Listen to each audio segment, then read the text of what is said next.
Vendée Globetrotter.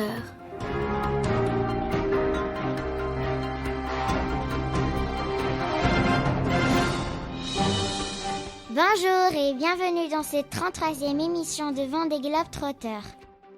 Vendée Globetrotter, la radio des skippers.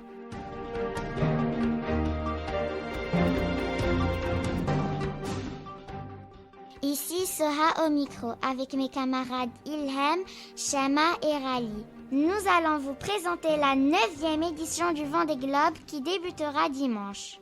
Ilham, explique-nous ce qu'est le Vendée Globe. C'est une course de bateaux, des voiliers très précisément, qui partent des Sables d'Olonne en Vendée.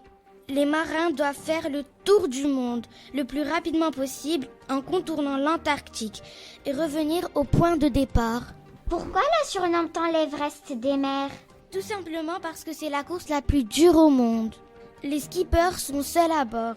Ils n'ont pas le droit de faire une escale ni de demander une assistance. Combien y a-t-il de concurrents? Cette année, on a battu le record. Ils sont 33, 27 hommes et 6 femmes, un autre record.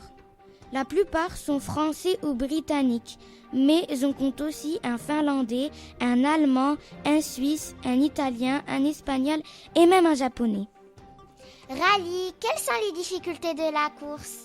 Elles sont nombreuses. Tout d'abord, il y a le golfe de Gascogne où l'on croise beaucoup de cargos et de chalutiers. Puis, il y a une première traversée du poteau noir, les tempêtes des mers du Sud et les icebergs, le terrible passage du Cap Horn et enfin une deuxième traversée du poteau noir avant le retour aux Sables d'Olonne.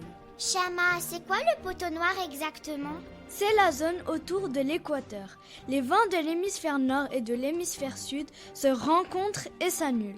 J'ai eu la chance de demander davantage de précision au skipper Sébastien Simon. Voici ce qu'il m'a répondu. Bonjour Shama, donc tu m'as demandé ce que c'était que le poteau noir. Donc en fait c'est une zone qui va séparer un petit peu les conditions météo de l'hémisphère nord et les conditions météo de l'hémisphère sud. Donc voilà, c'est une zone de transition un petit peu où on trouve souvent beaucoup de gros nuages et en fait des fois des pluies. Et la mer en fait en général elle est assez instable, il y a des vagues. Et en fait souvent on a du mal à traverser cette zone parce qu'un coup il n'y a pas de vent et puis pendant des jours tu peux te retrouver sans vent.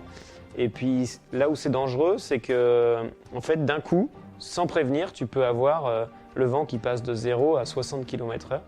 Et donc pour nous, c'est très très difficile à gérer. Et donc voilà, c'est ça qui est un peu particulier, c'est qu'il faut faire avec tous ces gros nuages qu'on a au-dessus de notre tête, savoir lequel va nous permettre d'avancer, lequel va nous arrêter. Et donc c'est pour ça que c'est délicat de traverser ce poteau noir. Eh bien, nous vous rappelons que le départ de la course aura lieu dimanche à 13h02 précisément. Nous vous donnons désormais rendez-vous lundi pour le premier classement de la course. Vendée Globetrotter, la radio des 33 skippers.